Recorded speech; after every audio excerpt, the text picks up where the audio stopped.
Bugün yine de yüz yüze geldik. Gözlerim gözünde esir yüreğim.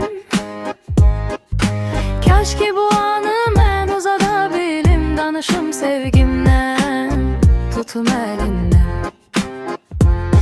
Ya da yaxşısı susun, mən danışsın gözlerim.